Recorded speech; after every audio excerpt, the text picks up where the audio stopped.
y'all seeing my face regular. I go away and then I come back. Greetings and welcome, welcome, welcome, welcome. Once again, this is Emunah Y'srael. SOULONOMiCS 101, Roots Full Length Review. That's what we're going to do today. So like I say every day, today is a special service announcement. I want to say greetings and welcome everybody as we give you an opportunity to come in. I know my timing is a little strange for some people. They may be in transit, they may be at work. But you know, I have to get it in where I can fit it in. And the beauty of live stream video is that you could get it in where you can fit it in too. If you missed the live stream, then you can just watch it on replay. Like I said, the morning time I have to deal with my children. Greetings and welcome everybody. And then I have to take like an hour or so to get my thoughts together to do the little presentation. So for if you're just tuning in and you don't know what I'm talking about, over the last 3 days, Roots has been, let me just say this before I start. I call this one Turn It Off. And you might be saying, Emunah, why are you saying turn it off? You all talking about review and how it can benefit you. I say that to those, I want to big up to everybody who find value from what we're doing and the time and energy that we're spending to it. So praise be to the Most High for that. But for those who don't want to hear it, it's funny because the title says Roots, and this is also on the YouTube. And it's not a whole lot of people, but the title, this shows the pathology and the issues that we are dealing with. It shows Roots. It says we're going to talk about Roots. You click on it to watch us talk about Roots, only to hear to say you don't want to hear us talking about Roots. But the reality is there are millions of other things literally with the internet now that one could be doing if they don't want to hear about it. But we choose to listen only to say we don't want to listen. That's weird to me. Is that weird to anybody else? Like, why do we choose to do things? It's like we have been so conditioned, again, the epigenetics of slavery, that we feel compelled to do things that we don't want to do. But in this space and time, the reality is we don't have to do it. You know what I'm saying? So if we don't want to hear about it and others do, and others want to learn and grow, well, let them rock. And if you don't want to hear about it, you know, then don't hear about it. But I say that in love because sometimes, you know, that's our internal struggle and our internal fight. And so I understand that. So I still send love, light, healing, vibration, everything. Because the reality is when I try to give my children some bitters, hopefully you give me your children bitters, meaning stuff to help them cleanse their system, wash them out. They don't want bitters. Who goes and be like, yeah, mommy, let me get some of that bitters? They're like, I don't want it, I don't want it. But you take it, it helps you feel better on with your life. And that's the truth. Sometimes that's why it's called the bitter truth. Because the reality is we're going to run from it. But anyway, I'm not going to spend too much time on that. So if you were wondering why I call it Turn It Off, it's for the thought process. If, you know, there's people who told me over the course of the last 3 days, I've never seen Roots. There's people who said, I just watched a little bit. There's people who said, I don't want to see it. And I'm like, but they have so much judgment. They tell you why the creators created it and what's the thought behind it. I mean, they give you the whole breakdown. But I'm like, yo, you never watched it. So how are we speaking so expansively on stuff we have never even, I guess that's just how my mind works. But anywho, at any rate, I'm not even going to spend much more time on there because I have a treat for you guys today. I dug off in some narratives to do a comparative analysis. So bear with me. This time, if you're on the live stream, I am not going to press present. I'm just going to share my screen so you can see. And we're going to, and how is everybody doing today, by the way? I hope you're doing well. Feel free to let us know how you're doing. This time, live stream, YouTube, I'm not going to lose you on my presentation here. I shall just, give me 1 second. I'll tell you what I'll do. Let me just go over here because yesterday I lost the live stream because for some reason when you press present on YouTube, it just blocks out the thing. And I kind of want you guys to see it. Only because some people are visual learners. That's another thing to learn about ourselves. Some people are audio learners. Some people are visual learners. Some people are tactile learners. Some people are all of them. So if you tell them something, they look at you like, what? Huh? Because that's not how their brain operates. So it benefits us as well as our children to learn how we learn best. Because once we do that, some children, you have to incorporate different things. Like me, you can speak to me and I'm kind of imagining it. But once you show me something, I'm on it. Like I crochet. How many people crochet while I'm over here trying to get this thing up? I crochet, and I cannot read crochet instructions for nothing. For nothing. I'm like, what is this? But if you show me a piece that someone did, and I'm like, oh, okay, they went in double here, they did that, but to read the pattern, I'm not there. And now I'm just being honest, but let me, now we are going to view, and we're gonna full screen. Okay, so those on YouTube, you ready? Tell me if you can see it. And then we're gonna get started here. So I'm gonna share my screen. 1 minute. And then Roots Remake. Start sharing. All right. So hopefully you guys will be able to see this here. I'm just gonna do the full screen this time.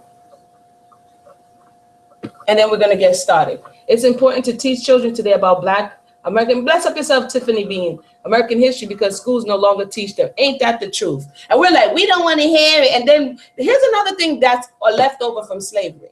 Expecting, and I think I said this before, expecting master to do everything. And let me just check if, yes, YouTube, you are seeing. Expecting master to do everything.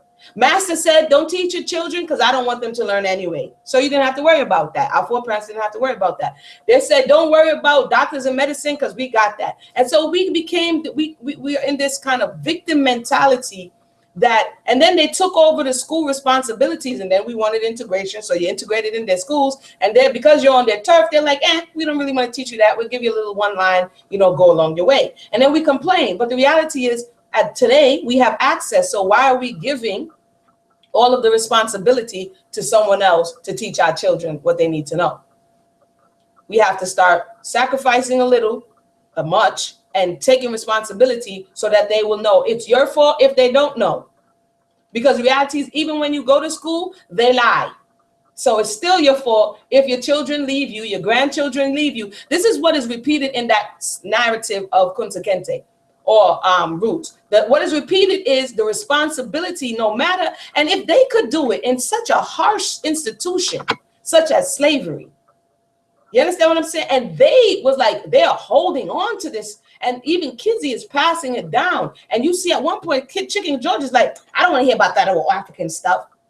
But guess what? It came back into his memory, all the things that his mother has told him continually. You don't get to just tell the story once. Like I have a grandfather, most I rest his soul. Every time you see my grandfather and my grandmother, my maternal grandmother, they would tell you the same thing. Now, back when respect was respect for your elders, at what point did Emunah get to tell my grandmother or my grandfather, I heard that story already. I really don't hear it. I'm not feeling it. At what point? All you got to do is sit there like you ain't never heard the story before. You fill in the parts that they almost forgot, because that's what they're giving you. That's their legacy that they're handing to you. That's their ancient wisdom. And if you are neglecting that, if you're not pulling or sourcing from that, you're missing out, homie. Like my grandmother told me some stuff. I mean, when I say every time, I'm not digressing. I'm just sharing the value of what if we are paying attention, we could extract from this movie. My grandmother, a Caribbean, so I'm gonna have to, she would always say from a little girl, and she told all her children this: friend and company will lead you astray.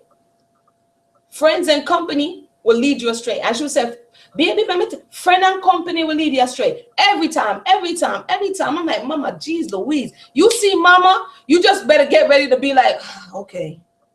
And guess what? She was never wrong.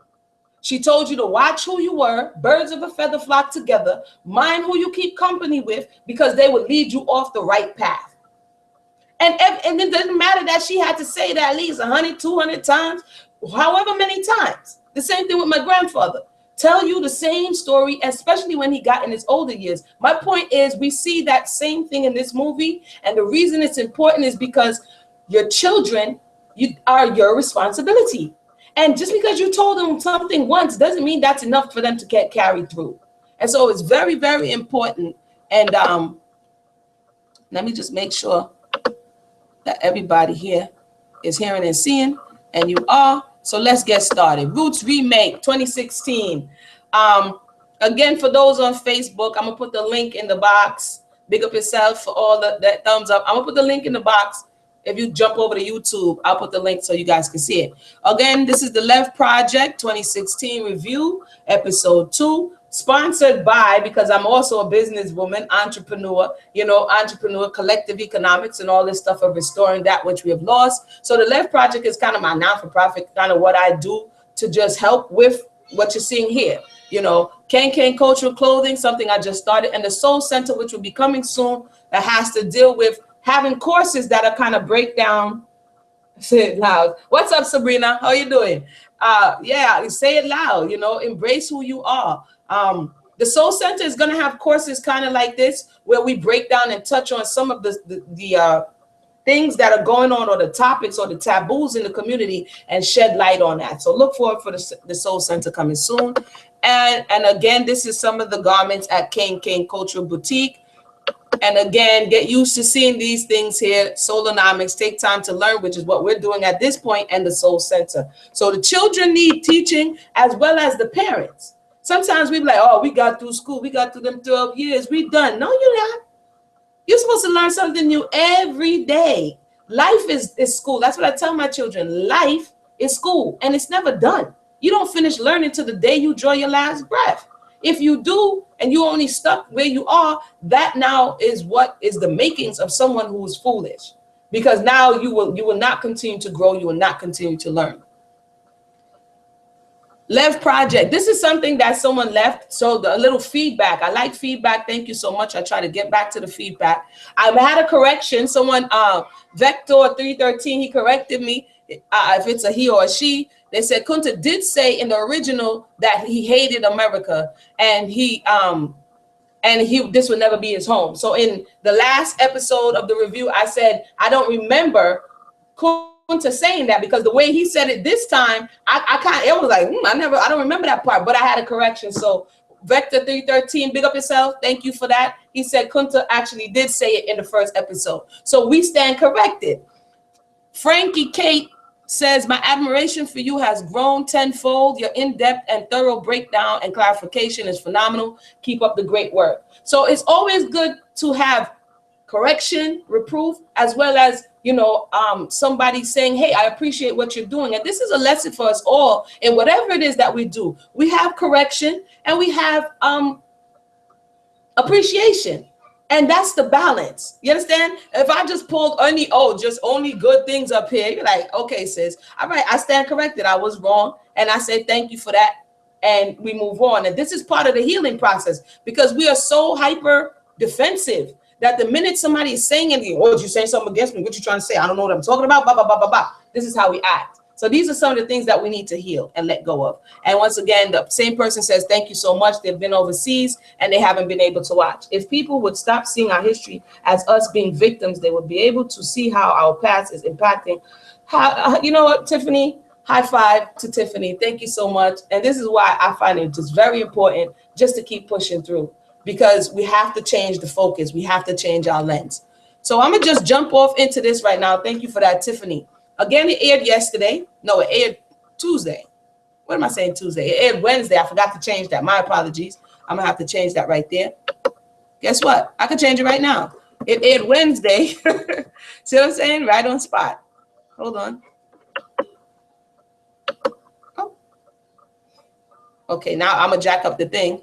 Trying to change it right now. But I'm going to have that change. So it aired Wednesday, and it's more controversy. It's growing. I already spoke about that. People are still protesting it, still not wanting to see it. Very lively discussion. So it's a topic that needs to be addressed. And like I said, people say, I already saw it once, or I saw pieces of it, or I saw a little bit as I passed to the bathroom. And I'm like, wow. So if your grandmother or your grandfather or your great-grandfather was sitting on the couch telling you pieces of what you're seeing in Roots, you would be busying yourself doing something else. You would be like, oh, yeah, I got to go to the bathroom. I got to make this call. I got to cruise on Facebook. Is it because of the medium that it's presented in? Is it because of the fact that you are conceiving that Europeans are behind it, so I reject it? What is the what is behind, and if anybody's on who doesn't want to hear it or see it, what is behind you saying that? Is it because you think it's the oppressor giving you this narrative? Do you think it's being made up? Is it making you feel uncomfortable? I'm trying to understand. Help me understand. Put it in the box. Share it, please. I would really like to know what is making you feel this way, because we have to discover our feelings and emotion. So what I want to say, this is not a new feeling. I'm going to read a little bit, and it's going to be quickly, out of Weevils in the Wheat and some other books. So I'm going to give you some updates. Some of our foreparents, when asked about slavery, didn't want to talk about it. They didn't want to remember it. And in certain instances, they would say, why are you asking me about that? Didn't I tell you I don't know anything? Because they were when they did this project in particular, there was Europeans going out and also Black people going out. They tell you in the back of the book, so-called Black people who did the interview. And you notice that oftentimes when there was a European on the other end, the ex-enslaved individuals was kind of like, I ain't really telling you much, you know, it was good. But when it was, and I would say, wow, they're sure talking a lot. I wonder who was the interviewer. And then I realized, oh, it was somebody of who they identified with. Now they started talking. And so that's the psychology, because the master taught you, don't share your thoughts. You can't really say what you really feel. You have to pretend. You have to put on ears. You have to put on a face. So we're going to get to that. But before we do, I want to update some things I said yesterday, where people be like, yo, I'm a source person. So I'm like, where did you get that from? So when I spoke about the court testimony of Kunta, right, and how oftentimes it was said that the slaves could not testify against their masters. Where I got some of that information is from page 174 out of this book. It's called Journal of a Resident of a Georgia Plantation in 1838 to 1839. For those who are online as well, Frances and Kemble. I've spoken about this woman during the LEV project. She irks me to no end. Understand that. I'm not reading. I mean, this is like painful to read because it is so transparent. There is no PC in 1838 to 1839. There's no politically correct. So the language and the verbiage of the day is very unnerving. I'm not going to front. After reading it for like the first few days, I was like, I can't stand this woman. But she gives you some invaluable information. And so I had to trudge through, just like the Roots movie and any other movie that we're seeing to gain understanding that doesn't necessarily make us feel so good. So in page 174, she says, while rowing this evening, and by the way, she was an English woman who didn't agree with slavery, but she married a man who she didn't know was, he inherited the southern plantation of his family member. So she married him when he was up north. She thought he was just a businessman. She didn't know he was into slaves. And she's supposed to be a famous actor out of England. It's a real story. This is her diary, right? So we're getting to see her personal thoughts now. And she keeps writing to this woman named Elizabeth. This is the third time the word Elizabeth came up. We had Elizabeth Grim Keys that we heard on the first day. We saw Elizabeth Mom Bet that we learned about yesterday. And this lady keeps writing to somebody named Elizabeth. So let me unfreeze your screen so you can see me on YouTube. So you're not only just hearing me. Let me press stop here. Stop screen share. You can also see me. So I'm reading out of this book. This lady, she's the agitator. But anyway, she gives some good information. So check it out. She says, while rowing this evening, I was led by my conversation with Jack. Jack was like her do-boy. To some of those reflections with my mind is naturally incessantly filled here, but which I am obliged to be very careful not to give any utterance to. The testimony of no Negro is received in a Southern court of law. This is what I was saying when he slapped, when Chicken George, again, this is still about roots. So when the slave master slapped Kunta Kinte, when Kunta alluded to the fact that he was an adulterer and that child was his, and he said later on, like, I'll drop dime on you in court. And he was like, you can't do that. Listen to what she says. It says, and the reason commonly adduced for this, that the state of ignorance in which the Negroes are necessarily kept renders them incapable of comprehending the obligations of an oath, and yet with an inconsistency which might be said to border on effrontery, these same people are admitted to the most holy sacrament of the church.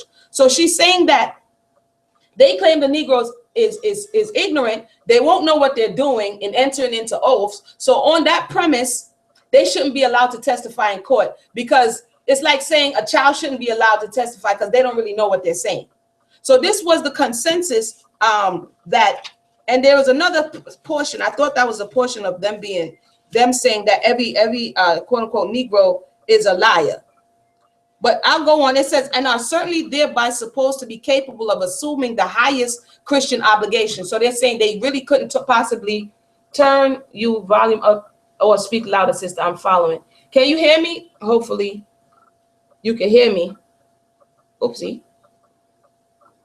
Let me get a little closer so you can hear me, because I'm simulcasting, so hopefully you can hear me. It's on the cell phone, so but she's saying, and the entire fulfillment of God's commandments, including of the course, the duty of speaking the truth at all times. So we're going to get into what they taught the slaves, because when you see the scene with Kizzy saying, what can I do with the white man's religion? Understand that they were not teaching the fullness of the Bible. Understand that, but we're going to get to that. And so out of this, she's saying that the Europeans spoke among themselves. What do you think they was at dinner? They was always at dinner. They was always eating and talking and conversing socially. So they had this consensus in the South. A Negro testified because he's not really a Christian. He doesn't know about morality. You know, he's the mind state of a child. So we don't accept their testimony. So when he slapped them and he's like, Kunta, ain't nobody gonna believe you anyway. Get up out of here. So that was one thing I wanted to update from yesterday. Another thing I wanted to update to at least source so that you can understand where I'm getting this stuff from is slave thoughts on marriages. Remember when I spoke about Kunta jumping the broom and everybody, you know, it wasn't really real, and how the slave master called him the same night and he couldn't object. And when he came home, he was all upset. All right, so we're going to touch a little bit on that. Out of this book here, which is called Weevils in the Wheat, there's so much more, but like I said, this is just the surface. On page 158, right, and I have all of these on my notes. On page 158, there's a man named Matthew Barrett. This is what Matthew Barrett is going to say. Sorry, his name is Matthew Jarrett. Matthew Jarrett says about, this is what he says about marriage. He's from Petersburg, Virginia. He says, in reference to the slave marriage ceremony, which we saw Kunta jumping over the broom. Kunta's like, where did you get this broom business from? They said it was from Africa. He's like, I never seen it. Remember that part from yesterday? This is an update. He says, we slaves know that them words wasn't binding. Don't mean nothing lest you say, what God done join can't no man pull asunder. But they never would say that. They would just say, now you married. So he's referring to the slave master or those who allowed you to get married, knowing that it was never binding, because at any minute, like what happened in the case of Bell, they can sell your husband, sell your children, sell your wife. And it was all a ploy. It was all a front. It was some sort of pseudo marriage, because they ultimately was the master over all. So that was Matthew Jarrett giving his thought. Now, when I said, I think it was in the first episode about not being able to fight, and like I said, there's so many more instances. I just want to pull a few short ones. When he was held back on the boat from saying, nah, leave that alone, you know what I'm saying? Because you don't have no power. This is at the end of slavery, because these are people who were interviewed in the 1930s who were born in slavery as children. So understand, this was at the end of the institution, and each portion in the institution was either more brutal or less brutal. So Kunta Kinte's narrative takes place before the Revolutionary War. This is talking about after the Revolutionary War and past the Civil War. So that's to be understood and noted. 160, Jordan Johnson says, and this person is from Lynchburg, Virginia. And somebody who's watching right now, this may be the voice of one of your foreparents. Somebody who's watching right now may be like, man, I'm from Lynchburg, Virginia. I have that last name. This is over 300 narratives. Somebody watching right now, this may be the voice of one of your foreparents. But because we're not paying attention, we don't know. So this person's name is Jordan Johnson. He said, husbands always went to the woods when they know their wives was due for a whipping. But in the field, they dare not leave. So when they didn't want to see it, when they couldn't stomach it, then they knew that their wife was going to get a whipping and they could do nothing about it. One, they would go hide in the field, or two, if they were present and they couldn't do anything, it says they had to stay there. They dared not daring even to look like they didn't like it. So when we talk about black men, why are you not protecting your women? It was beat out of you. Not every, but we see this within our culture. Why did you go in there? Give it to me. You have to wait. We see this within our culture. It was beat out of you. He said, you dare not say anything, or you dare not even act like you don't like it. So we have to stop pretending and pitting one against another. Why do we need to read and study these things? So we can understand our behaviors today. But I'll go on. He says, Charlie Jones was one slave that had his wife working in the same field with him. That's another thing. People try to say, one second. Put that back. People try to say that women had it easy. Women were always working in slavery. Women were always working. Thank you. They were always working. Like he said, now she's working. Not only is she a mother, not only is she's working in the fields. Baby, get down. The baby is on. 1 second, please. Like mommy right now. Here. Here, baby. Women are always working. I said that, not working. Here, mama. Here. They're always working. And so he's saying, let me go ahead and finish reading this narrative here. Here, give it to Sean. All right. Okay. It says here, Charlie Jones was one slave that had his wife working in the same field with him, was planting tobacco. He was setting out and she was healing. Annie was big wild child, meaning she was pregnant like the woman we saw that died in the other episode, right? And getting near her time.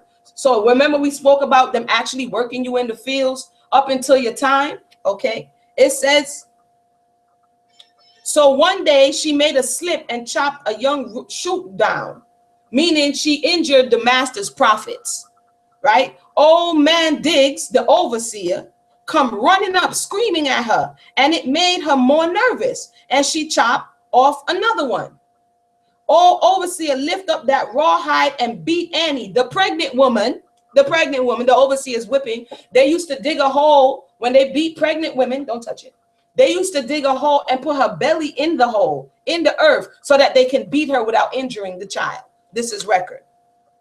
And Charlie, he just stood there. No, it says he beat across her back and shoulders till she fell to the ground. And Charlie, which is her husband, he just stood there, hearing his wife screaming and scrying at the sky, not daring to look at her or even say a word. And so when we see, quote unquote, black women being attacked, and when we see all of this in the media, we see it in the news, and you're looking at the masculine principle and you're saying, why isn't he saying anything? Why isn't he doing anything? Why isn't he defending her?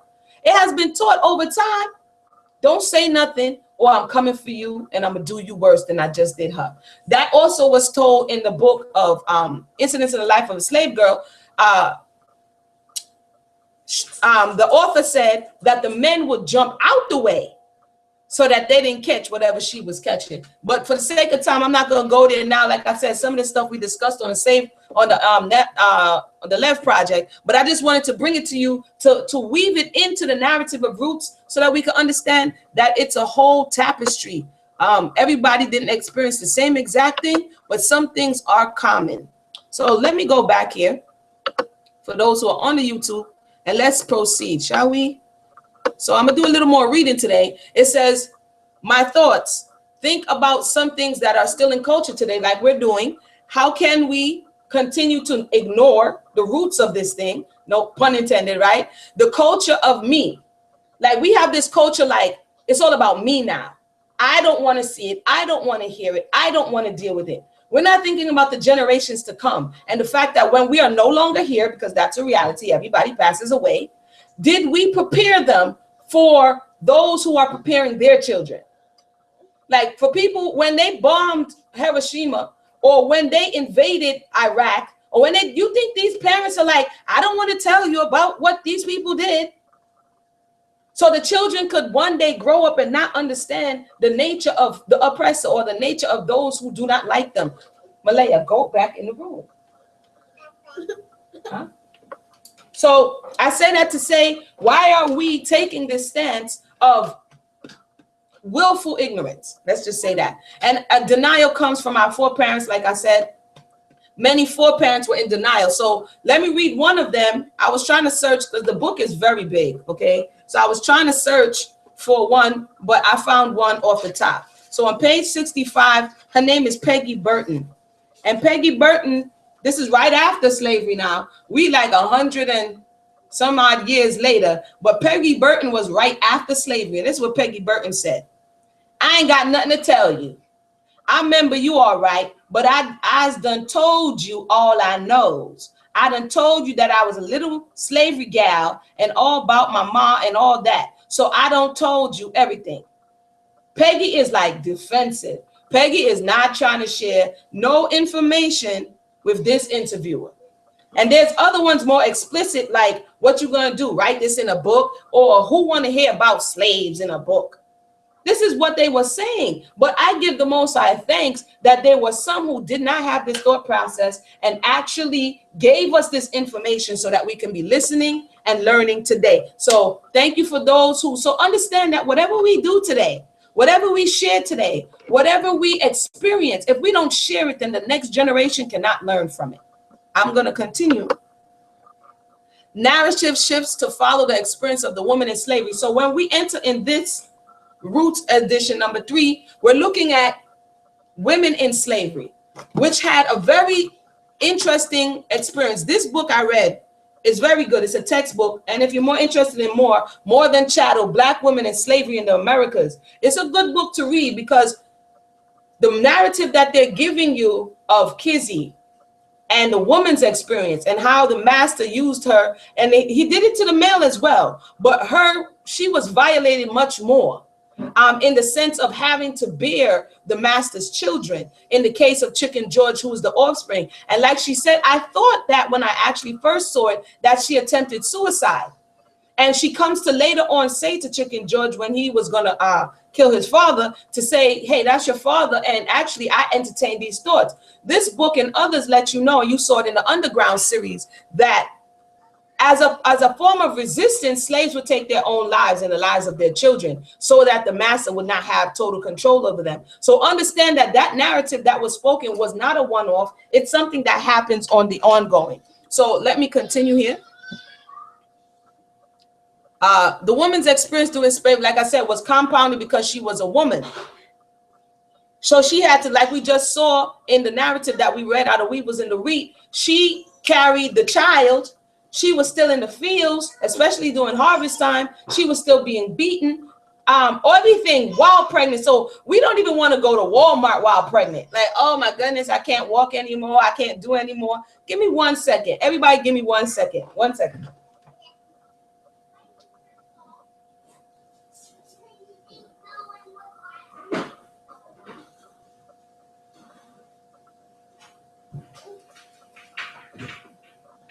Yes, take your time.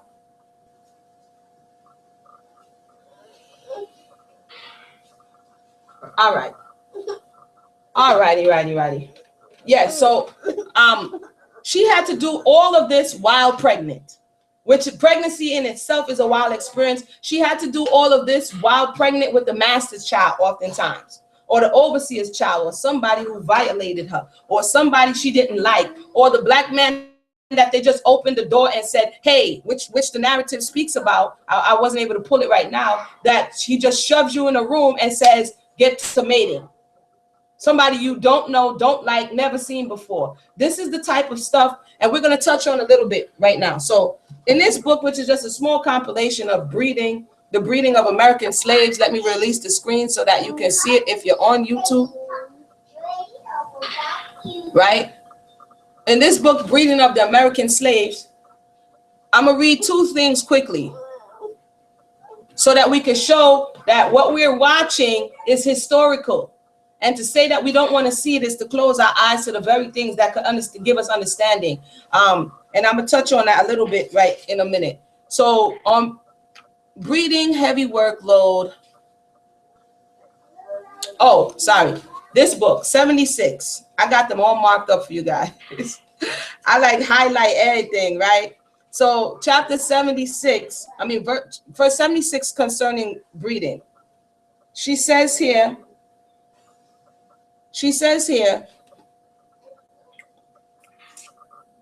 I have seldom seen finer women than these poor creature and her younger sister, an immense strapping lass called Chloe, tall, straight, and extremely well made. Understand that they were always scoping us out.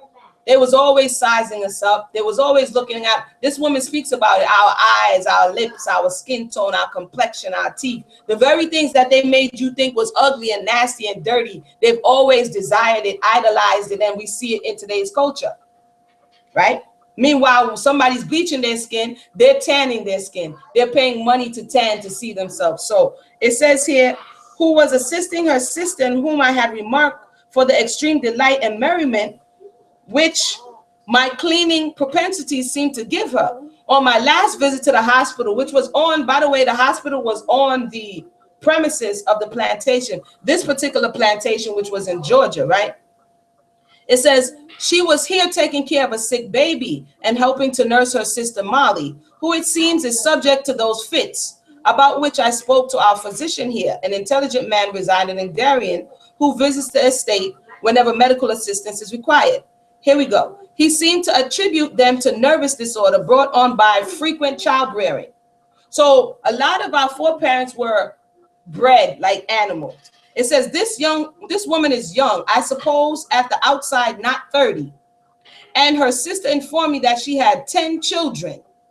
10 children. So it says Elizabeth fits in hard labor in the fields, unpaid labor, labor exacted with stripes. How do you fancy that? I wonder if my mere narration can make your blood boil as the facts did mine. And this woman speaks a lot, and we're going to touch on a little bit about it. Even in between her insults, she speaks of the fact that the Europeans are exacting labor. They're not paying for what they're getting. They're living off the backs. Every complaint that a lot of our people have, she touches on it. But this woman who she's seeing, 30 years old, 10 children, and because of the frequent childbearing and the heavy labor, it caused prolapse uterus. There's some books, not medical apartheid. I haven't gotten deep into those books yet, but there are books that speak about all of this is why they were practicing on slaves, the gynecology, the father of this gynecology in the Western world. They were practices on slaves because there were so many ailments that the slave women had with their uteruses, with their reproductive organs, because of man labor. They had them, like we saw in the movie with Roots, when the woman dropped down in Chicken George. Not Chicken George, Noah was born, but I'm gonna continue. Sexual violation. This is the European, by the way, it's a European woman, okay? So she, just like in the movie, I'm relating it now. So since people are like, the Europeans wrote that, okay, let's look at history. In the movie, when Kizzy was being violated, Tom Lee's wife, if you notice, she was standing outside and she was listening, but she couldn't do nothing, okay? So they also were a powerless class, and this is where feminism now rises up later during these times, because now they were also a subjugated, oppressed section of society. So page 61, she says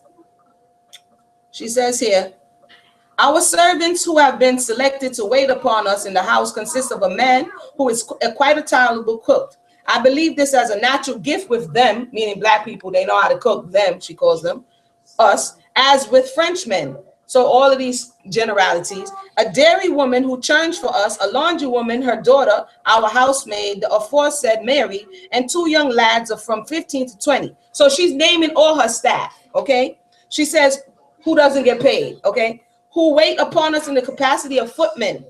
As however the latter are perfectly filthy, she loves calling everybody filthy, in their appearance and clothes, their faces, hands, and naked feet, literally encrusted with dirt. So you hardly give soap. You don't give opportunities to bathe. You work from sunup to sunup, and yet they desire you to appear before them in pristine. So this is the house servants, by the way. And so this is what, when I say what the house servants had to deal with, we act like they didn't have anything to deal with. They really did have things to deal with. She says here, Their attendance at our meals is not, as you may suppose, particularly agreeable to me. So she was in disdain, like, what are you doing here? You stink, you nasty, you got dirt on your feet. Why are you waiting on me? Remember, she's an English woman, and by that time, they're like, oh, we're so over slavery. It says, and I dispense with it as often as possible. Mary, too, is so intolerable, offensive in her person, that it is impossible to endure her proximity. This is okay. She says, and the consequence is that among Mr. Butler's slaves, I wait upon myself more than I have ever done in my life before. So she's so disgusted, according to her, by the appearance. This is why they would change your appearance, change the way you speak, change the way you react and interact, so that they can be comfortable with you in their presence. Okay. It says here, I wait upon myself. It says, about this same personal offensiveness, the Southerners, you know, insist that it is inherent with the race, that it is one of their most congenial reasons for keeping them as slaves. Thomas Jefferson said this. I don't even have the Thomas Jefferson book right here. But Thomas Jefferson went into his little pseudoscience about the pores and the kidneys and the liver and the excretion, and this is why you stink. Basically, I'm paraphrasing. We'll talk about that another day. So this is what they would speak about at tea and apparently in their journals, right? So it says here, cool, my daughter got me Thomas Jefferson. So she's actually eavesdropping. So hold on. This is the Thomas Jefferson book. I'm gonna have to look for the exact page. I have it highlighted, but give me 1 second here. It says, the Southerners, you know, insist that it is inherent with the race and is one of their most congenial reasons for keeping them as slaves. But as this very disagreeable peculiarity does not prevent Southern women from hanging their infants at the breast of Negress, nor almost every planter's wife and daughter from having one or more little pet blacks sleeping like puppy dogs in their very bedchamber. So she's saying the hypocrisy in this system is that you say that black people are dirty, you say that black people are not worthy, but yet still you will hang your baby from her breast, meaning she's your wet nurse. Yet still, you will also, like Kizzy, like Missy tried to do to Kizzy, make her pet. Come on, let's go. And I know you probably seen the image on the internet where you have the white European girl riding on a young melanated girl's back. And so just like in the movie Back to Roots, you see Missy, every time Missy, Kizzy's there with her father, her mother, Missy comes and say, come on, Kizzy. She treated her as a pet. And sometimes, like she said, they will have you like a little lap dog laying at the foot of their beds. Shalom, go in the room. It says here, nor almost every planter's wife and daughter from, okay, and it says nor, so she has 3 objections, almost every planter from admitting one or several of his female slaves to the still closer intimacy of his bedchamber. It seems to me that this objection to doing them right is not very valid. So this is what she says concerning, the European. She's objecting the European stance that the slaves are supposed to be slaves because they're dirty, because they're ignorant, because this, that, and the third. She said, I want to object because A, if they were that dirty, why are you trusting them with your children? B, if they were that nasty, why are you sleeping and procreating children with them? I think this is good stuff. Maybe it's just me, but let me continue. Okay, go get it. And so we're going to continue. Like I said, we are looking at a collection of work. It's not even, like I said, it's just the surface, but it's to show you that Roots is rooted in reality and what actually happened and what was actual thought process of the day. Now, in the story of Roots, Kizzy did not rebel in the sense of fighting him off. So we can see over the years, she conceded to him violating her. And we're going to get to Tom Lee in a second. We're going to get to Tom Lee. Why I really started, let me just say a little bit. Why I really started on this journey is when I started to do the research of the angry black woman. and the narrative. And what I wasn't satisfied with what I was getting on popular search, I had to go deeper. And so this is what really, it just opened, boom, the door wide open. Play checkers with the baby. So this angry black woman narrative would have been where in Kizzy's situation, when you resisted the advances of the master, you fought him off because that was a way of resistance. You cursed him out. You were indignant, like they would say, or you were crass, or you were whatever, because you were not conceited. We have 4 mothers who did that. One whose name is Suki, who I'm about to read right now. Suki is a story that was told in, she had to be famous because I read about her. Okay, get another thing. I read about her in 2 different places. I read about her in Incidents in the Life of a Slave Girl, and I read about her here. So Kamisa says, I'm watching Roots. We should never forget our history, period. These shows about slavery shows that we are survivors. Team Roots, she says. Kazmina says that. So bless up yourself. For those who are just joining us, you coming in the middle. This is for those who want to go deeper, who want more understanding about what we're seeing, and hopefully you'll begin to go on your own journey so that when we have these topical, I don't like it because it doesn't make me feel good, we don't buy into those narratives and we actually see the value of what we're reading. So back to this rebellion or resistance. This book talks a lot about how we resisted. Some was poisoning the master. Some was messing up the crop. Some was breaking the tools. Okay, they would break the tools. Some was acting like you didn't have any sense. This was how a lot of slaves got by. They would act like they was dumb. So this narrative, when they came on and came with the minstrel shows about the dumb or the stupid slave, dude, it was an act. The European thought it was real, but you had to show them that face, and some resolved to showing them that face so that they can get by. And some just didn't care because they knew that, like in the case of Chicken George. Chicken George is like, yo, I got to hold it down like this because I don't want him to break this family apart. And so they had to make choices. And it's like a cast in a play because this is what everybody was doing. They were acting. Some, depending on their personality, they had the fire and the resolve to remain resilient. But that would mean whippings, beatings, sold. You would have to be prepared for that life. Like they say, you got to be about it to live that life. Others, like in the underground, Ernestine, she was like, maybe I could work the system. You know, maybe I could just play behind the scenes. She realized in the end, it didn't work. You understand? Then you have the one who they held it inside, but outside they showed a different face. Again, everybody was playing a role because they had to for survival purposes. In the case of Suki, on page 48 of Weevils in the Wheat, Suki was someone in Kizzy's situation, just like Harriet Jacobs was, where the slave master wanted to violate you. Harriet Jacobs hid for almost 7 years in an attic so that she would not be violated by the slave master. That's how about it she was. She was like, never. And so she hid for 7 years. You could read the book. Kizzy on the other side, not Belle, I keep reading. Fanny Berry tells the story of Suki. Suki, no. Take it to the room. Take it to the room.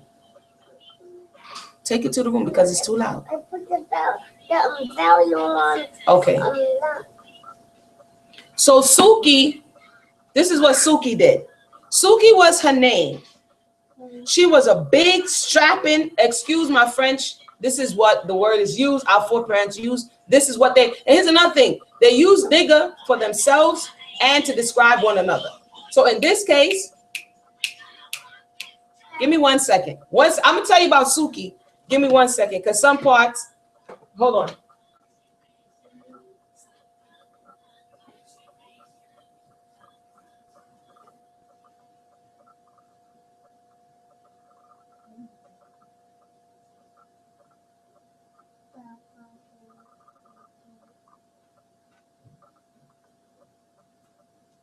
All righty then.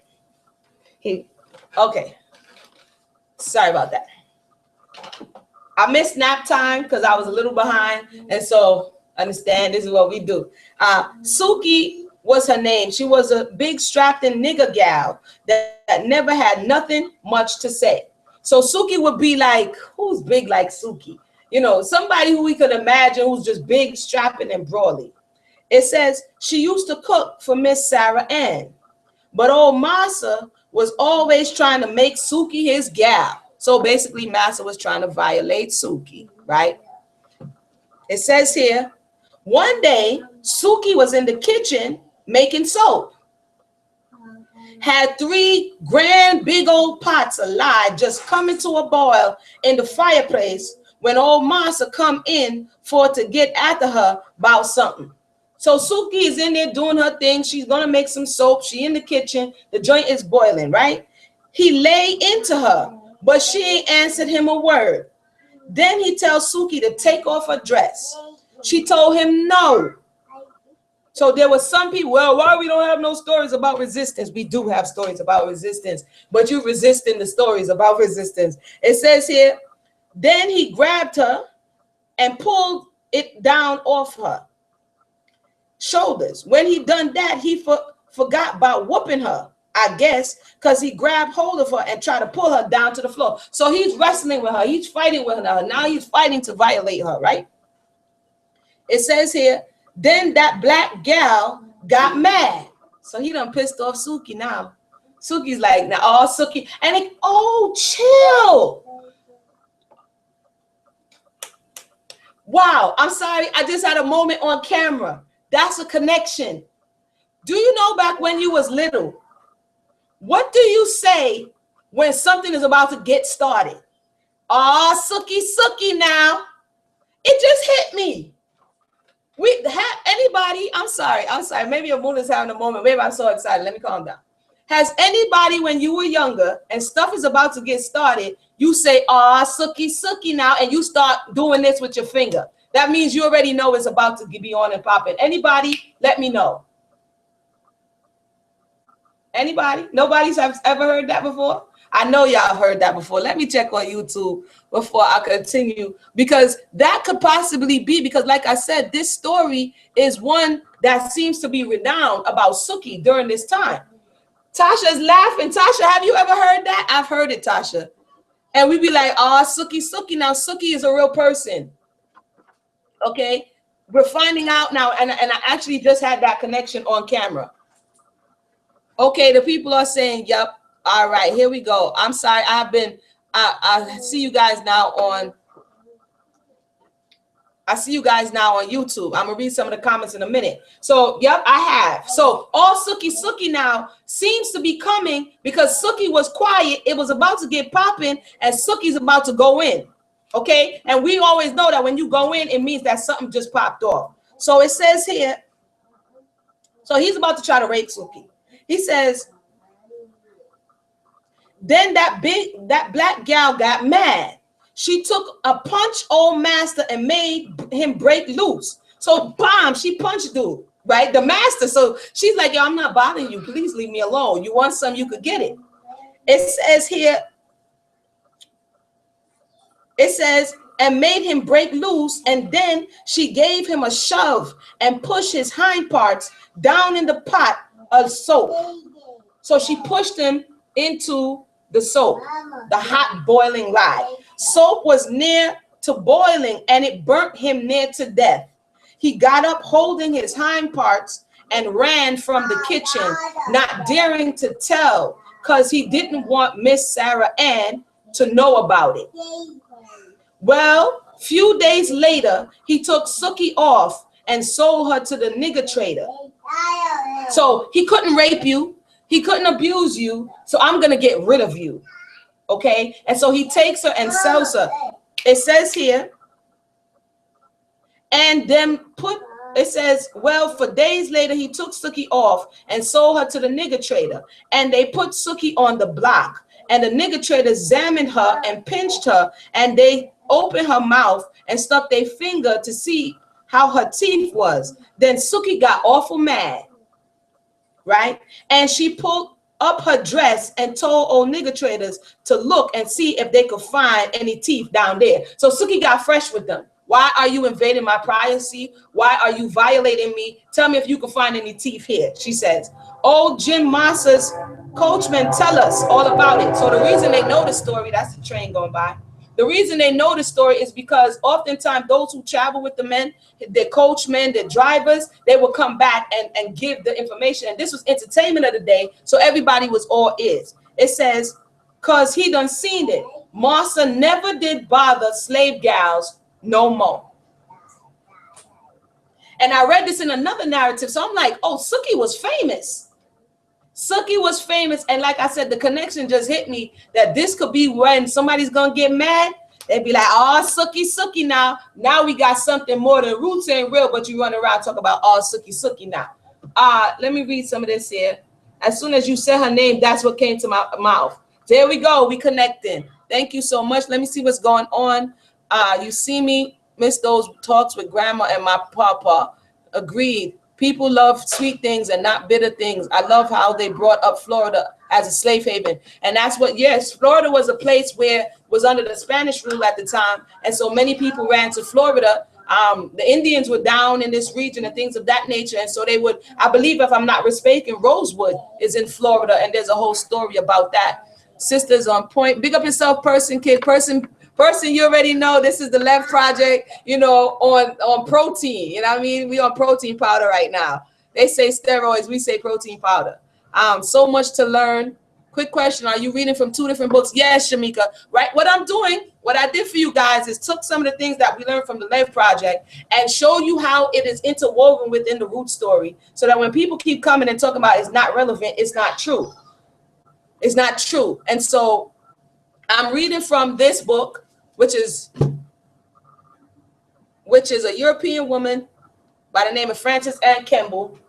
And a lot of things that I'm using to substantiate from a European standpoint. Not everyone was in agreement. This is what we have to stop saying. Not everyone was in agreement. History bears that out.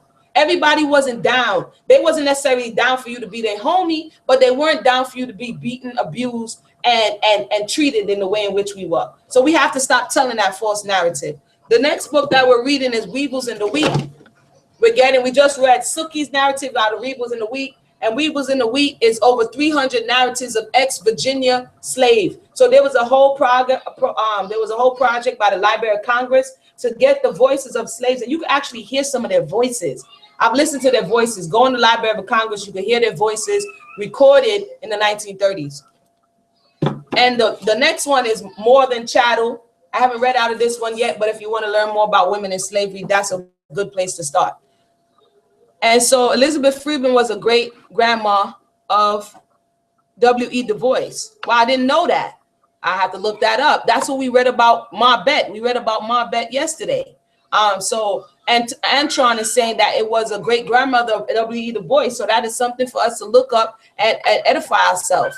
The Butler Plantation. Thank you so much for bringing up the demonic gynecologist. Yeah, they was wild. They was cutting women's open. They was doing some real crazy stuff. The devil, J. Marion Simmons, was the only one of these. There were many in competition for the medical practice, quote unquote. Yeah, because at that time, we're gonna go there, but we're not gonna go there yet. Our Suki now. So everybody remembers our Suki. So we say our Suki, right? So again, we just learned that Suki must have been infamous, like, you know, infamous, not Nat Turner infamous. They knew her on the low, and everybody knew that story. And there were other stories where Masters was trying to whip a certain woman, and she went to town. And when you did that, you saw they sold you off. They called you angry. So what I found out, again, with the Angry Black Woman Syndrome book, which is, I'm working on a part 2 right now, if you could believe it, right? What I found out was that this is the stereotype they hit you with when you don't comply. They tell Michelle Obama she's an angry black woman. If any black woman, they say the woman who is the, I forgot her name right now. If anybody remembers, she writes a lot of the storylines at ABC. I did a story on her and her name escapes me, but they said she was acting like an angry black woman. So they still use it today. This is still the games that they play. And they be like, I'm not an angry black woman. What they're saying is you're resisting me. You understand? You're not doing what I say for you to do. And I'm going to demonize you for this and call you an angry black woman. But let me continue as we speak about roots. This is what we say, sassing. They be like, you sassing me, girl? You sassing me? This is that thought. This is that assassin thought. But let me continue here.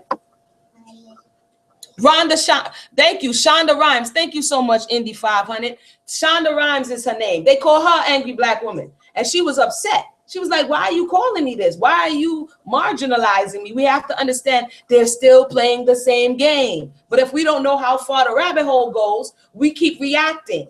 Even Michelle Obama, she reacted to this. Oh man, for those on Facebook, my battery looks like it's about to go dead. So if you miss it, jump on over to YouTube so that you can see it. It's on my Facebook page, Emunah Y'srael. The link is there. So if it just suddenly goes out, I just told you guys, I'm sorry.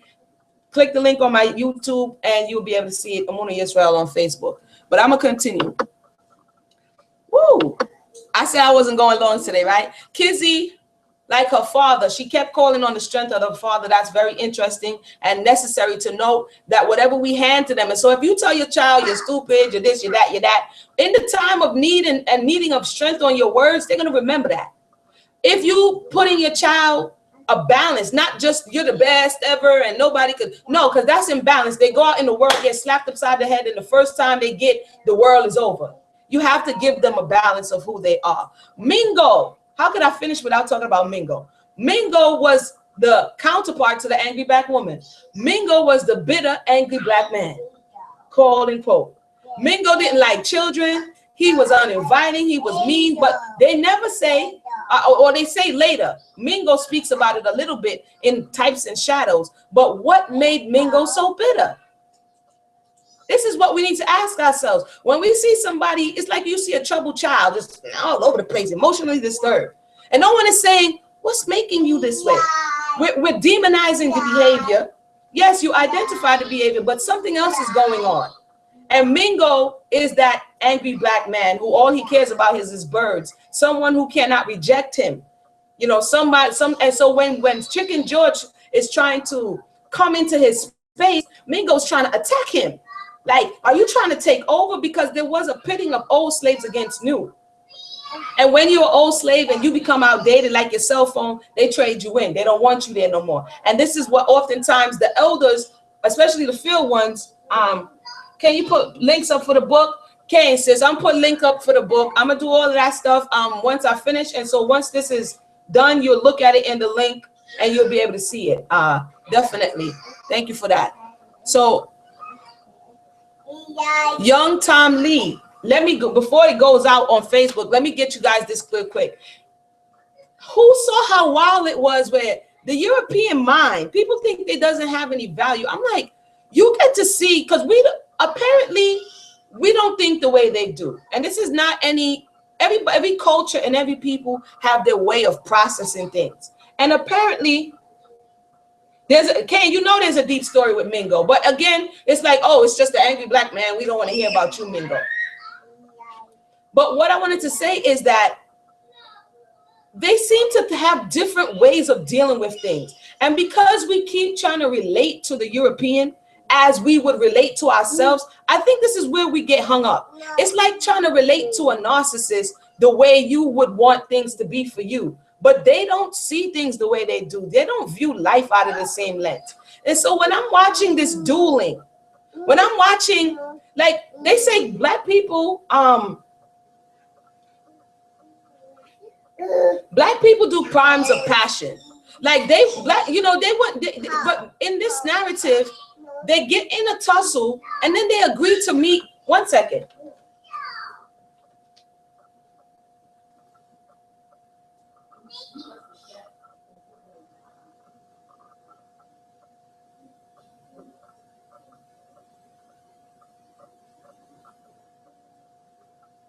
Sorry about that.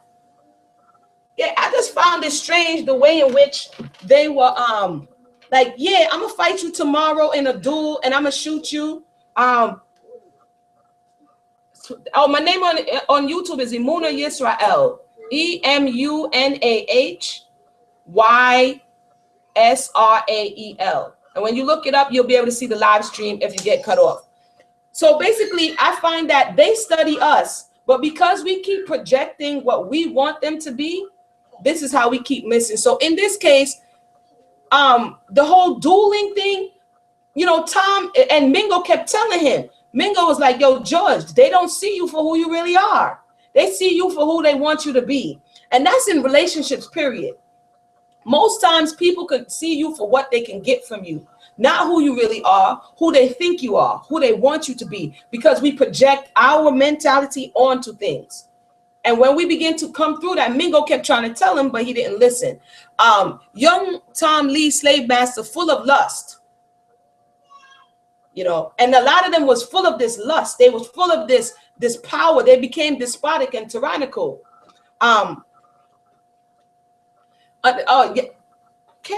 One second.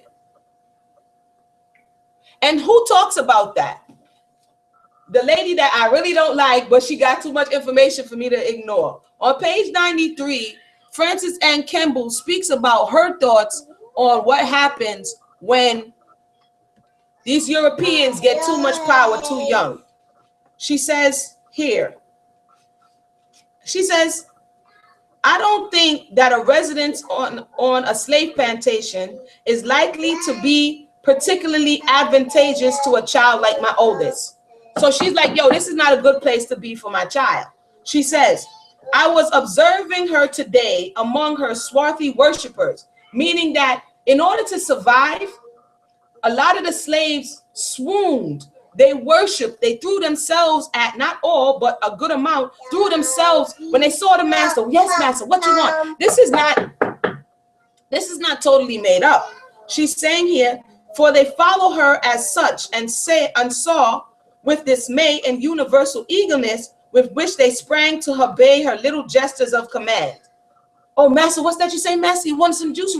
This is not something that you wanted to do. It's something that you needed to do. It's like the kiss butt person. Anybody ever seen a kiss butt person in school? Because they wanted a good grade. We act like this is only in the context of slavery. It's not.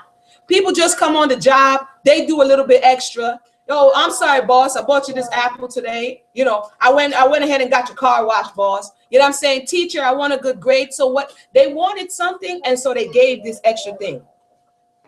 She said something about a swing. And in less than 5 minutes, Headman Frank had erected it for her, and a dozen young slaves were ready to swing little misses. But here's the other thing. You had to watch the European, because if little Mrs. mumbles to her father saying that the slaves did something to her, she could represent chastisement. She could represent being beat. And this is where you see Missy and Kizzy. Kunta is looking at her like, yo, son, if you don't roll up off my daughter. But Kunta can't really say nothing, because if she complains in the earshot of her parents or the overseers, you sassing the missus, that little girl could be spelled danger for you. And my battery's about to go off on Facebook. Hit me up on YouTube. Sorry about that. It says, Elizabeth, because she's writing to Elizabeth, think of learning to rule despotically. Listen to what she says. I think this is the whole reason why I read this. She says, Elizabeth, think of learning to rule despotically your fellow creatures before the first lesson of self-government has been well spelled over. It makes me tremble, but I shall find a remedy or remove myself and the child from this misery and ruin. Leave her alone. So she doesn't see this as a good thing. She says before the individual, because the little slaves are learned to that your every beck and call should be answered to. So you know what they bred? Narcissism. That was what's bred. Narcissism is where, if anybody doesn't know or we do know, it's where you don't, the other person is an object to you. Narcissism is where you objectify one another only for your desires. And when everyone feeds into what it is you want, what it is you think, what it is you like, slavery bred a class of narcissistic people. And the narcissist cohabitates with the codependent. And so in slavery, the slaves were bred to be codependent. We could not operate unless master said so. You couldn't move unless master gave you the okay. And so today we still have a level of that narcissist codependent type of situation. And this is why I keep saying when we study domestic violence, we'll learn more about the slavery experience and why we are the way we are today. This is what we have been seeing in times when black men would have accusing white women just because they did something correct. We saw that with Emmett Till. Just because they did something or they didn't like it, the first thing they would do is lie on them, and that would be their life.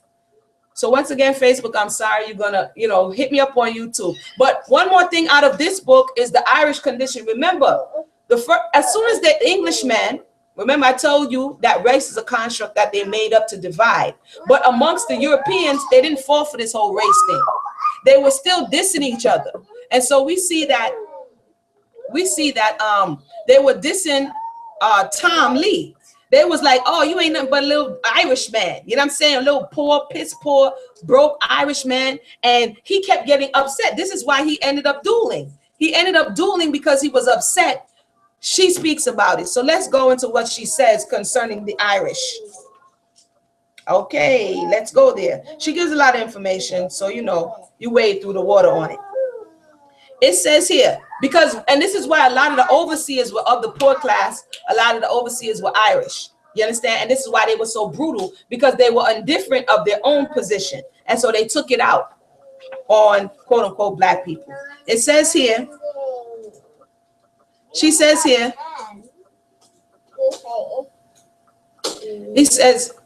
she says, okay, he says that to the continental European, the people from Europe, UK, all of this stuff, protesting against the abstract iniquity of slavery, because a lot of abolitionists was coming out of this space. His answer would be, the slaves are infinitely better off than half the continental peasantry.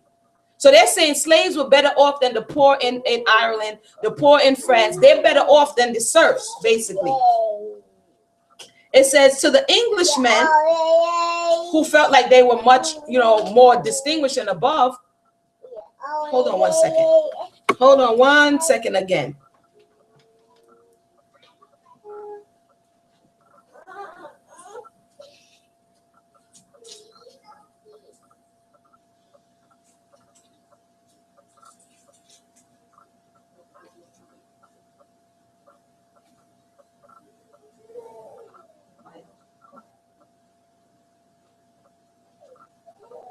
So I'm sorry, this is depicted in Roots, right? This is what we are watching when they're not telling us the backstory of why Tom Lee is fighting, why he's getting cut up in the duel, shot at, and all this stuff like this. It was for his ego's sake, because remember, on the thing he tells Kunta, he's like, yo, I came from nothing, and these birds is what did it for me. I was broke, you know what I'm saying? I was piss poor. He's telling his little humdrum story. This is what it's coming from. It says here, to the Englishmen, they are happy compared with the miserable slaves. So the Englishmen thought that black people enslaved was better off than the Irish. She goes on to say, but supposing that this answered the question of the original injustice, which it does not, it is not a true thought, a reply. Though the Negroes are fed, clothed, and housed, and though the Irish peasant is starved, naked, and roofless, the bare name of freeman, the lordship over his own person, the power to choose and will, are blessings beyond food, raiment, and shelter. So the justification for the Negro was that you're better off than the Irish. So the Irish had a complex.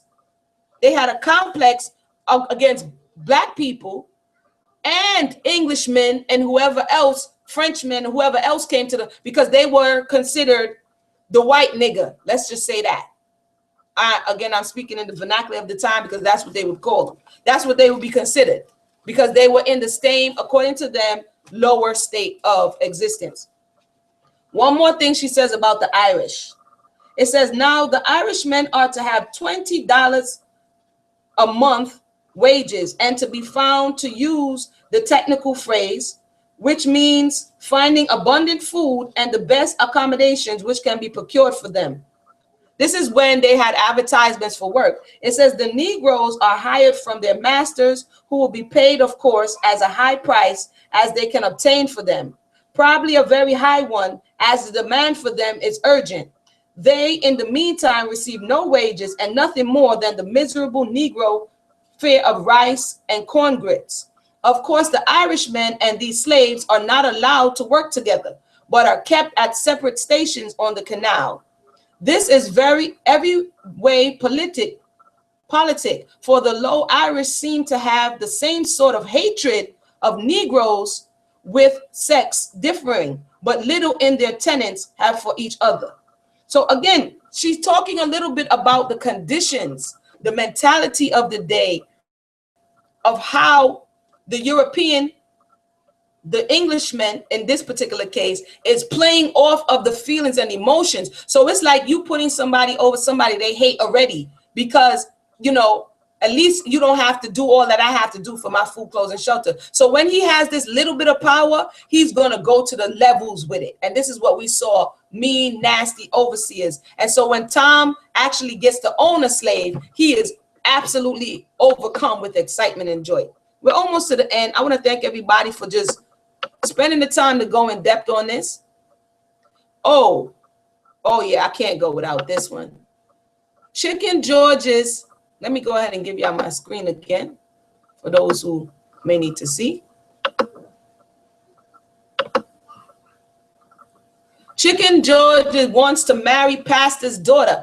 I wanted to play that because, as a matter of fact, I haven't heard it. There's a clip going around of what Kizzy says to the pastor about the white man's religion, and what does the God Bible say about slavery, and why won't the your quote unquote white man let you read Exodus? And she also goes on to say, if he catches you reading Exodus, you'll be swinging, you'll be lynched, and you'll be swinging from a tree. And so this is for the conscious community.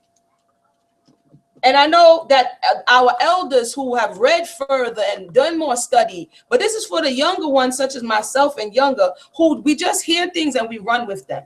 And we run with this thought that, yeah, the slave master used the white man's religion to enslave you. They use the Bible is a white man's book because the slave master used it to enslave you.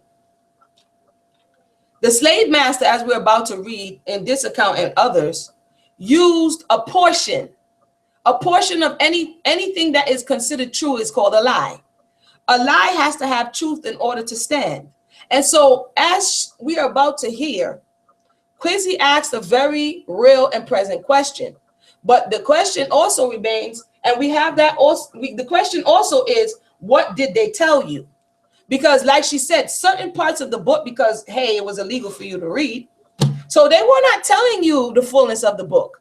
They were not teaching you what it really says. What they were teaching you was what they wanted you to hear out of what it was said. So what they taught you was partiality.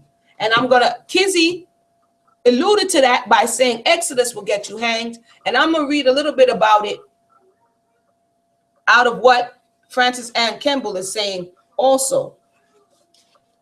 And I want you to see this. So I'm going to take off my screen. See that Emunah is not making this stuff up. Okay. So this is page 92, right, of the book. She says, and again, she's writing to some European lady named Elizabeth, by the way. She says, you have heard, of course, many and contradictory statements as to the degree of religious instruction afforded to the Negroes of the South and their opportunities of worship, etc. Until the late abolition movement, the spiritual interests of slaves were about as little regarded as their physical necessities. So what she's saying is, and I've read some of the narratives, I didn't outline those, maybe we'll get it next time for my recap. What she's saying is a lot of the slave masters didn't want you to know the Bible. This is what a lot of them subscribe to Christianity. A lot of them didn't teach you. But when abolitions were like, yo, y'all wrong, y'all out of pocket, y'all shouldn't do that, they said, all right, we're going to get them a little something. Understand that the only thing they gave them was servants obey your masters and do not steal. Those were the only thing. Look, you could commit adultery. And actually, they forced you to commit adultery because they would do what? They would marry you to one, quote unquote, and then sell you off and breed you with another. So they wasn't concerned about all of that. One narrative even said, they said, I want to go, I'll get that for you next time too. I want to go and worship my God. And the slave master turned to him and said, we ain't brought you here to worship no God. We brought you here to worship, to serve us. Understand that they were not really, like people are saying, that came later. But again, this is the 1800s. So let me, 106, page 106. It says here, 106, right? She says, Dear Elizabeth, this is January 1839.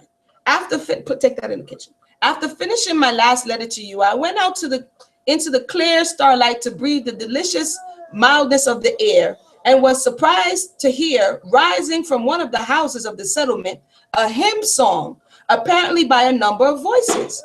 The next morning I inquired the meaning of this, and was informed that those Negroes on the plantation who were members of the church were holding a prayer meeting. You couldn't have church without the master's permission. Oftentimes you had to have secret churches or gathering places where oftentimes they said they would turn down pots to catch the sound so that master wouldn't hear them.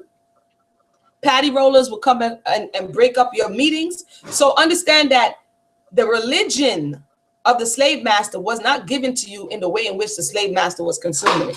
It says, there is an immensely strong devotional feeling among these poor people, meaning enslaved.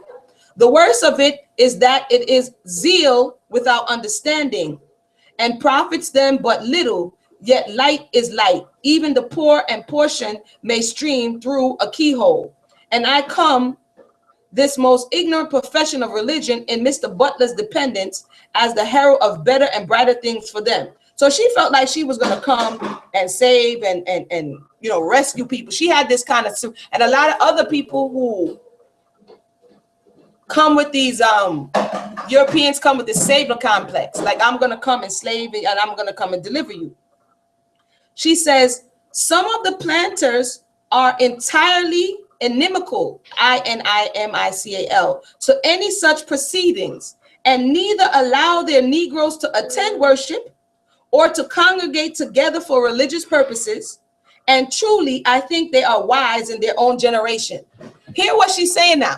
She was like, this is not really normal, because there are many who won't even let you come together and worship. So what part of everyone enslaved you with the Bible? I don't know where that part came from, but I'm going to continue. It says, on other plantations, again, the same rigid discipline is not observed. Again, like I told you, culture from plantation to plantation was different. That's like going from people's house. One person may say, take off your shoes. The next person will tell you it's okay. Different houses, different rules. It says, and some planters and overseers go even further than toleration and encourage these devotional exercises and professions of religion, having actually discovered that a man may become more faithful and trustworthy even as a slave, who acknowledges the higher influences of Christianity, no matter in how small a degree. So some started saying, now this could work if I get them to. So it didn't happen unilaterally. It wasn't across the board. We have to stop with these blaring generalities, because it's just not true. Let's continue. She says here, and again, we're still talking about roots. This is when Kizzy is grilling the pastor. It says, slave-holding clergymen, like we saw in the Underground series, and certain piously inclined planters undertake, and according to enlighten these poor creatures upon these matters with a safe understanding. Let me let y'all see what I underlined as I was doing my homework here. You see that? With a safe understanding. They weren't giving you what they were reading. They gave you the watered down version, the pissy version, the version that's only going to highlight the manipulation. This is what people use with any religious text, any talk about the Most High, or people may say God. They're going to give you the version that they want to easily manipulate you, make you malleable in their hand, instill fear and take away power. This is what they did. They gave them the sanitized, the safe understanding. How, of course, what truth is to be given to them and what is not. Still happening today. Still happening. How much they may learn to become better slaves, and how much they may not learn, lest they cease to be slaves at all. That's one of my favorite joints right there. But I got a few more stuff to go, so let me just finish this up. What are your thoughts? Let me check you on thing here to see. Belle's dad, when he was preaching, said, "He that opens his mouth receives condemnation." What did I miss? Did I get here on time? No, you're a little bit late, Kia. But we are going through, of course, you could watch it on the replay. We are almost to the end of the full length series review. And what I'm doing is corroborating some of the things that we're seeing in Roots, some of the questions that may come up with some narratives that we have discovered in the LEV project. So definitely thank you for coming, always sharing and listening. And we're going to almost wrap up here, right? So let me get back the screen again. Let me see what we got here. Actually, I'm reading, so you guys you don't need the screen. I'm reading. I'm going to read now. That was to the answer of Quizzy's questions, because again, depending on who you are accustomed to, a lot of slaves never left the plantation. So their frame of reference is just that, the plantation. Oftentimes it was the men who got to drive the master around and see other things and hear things, go to the wharf, talk to people and bring back information. But understand that many slaves existed in a vacuum. Like in the Underground series, she was like, she's never been out of the plantation. Some of them never even get to come out of the big house. You have to be in and around that space. So it was very isolated. This is why they didn't want you to read. This is why they didn't want you to communicate with other slaves like we read in Henry Box Brown. You would get beaten for really talking to other slaves on other plantation. Why? Because you will begin to source this information. Like I said, back to domestic abuse. How do you control somebody in a domestic abuse situation? Anybody? How do you control someone? If you're in a relationship with a narcissist or an abusive person, how does that person gain complete control over you? I'll wait. What is the thing that they use? What is the mechanism that they use to gain this control? It starts with an I.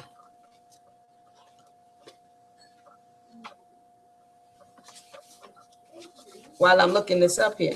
This is my theory. So y'all can say, yeah, Emunah got a wild theory. This is my, thank you. Thank you, Indy, 1,500, 500.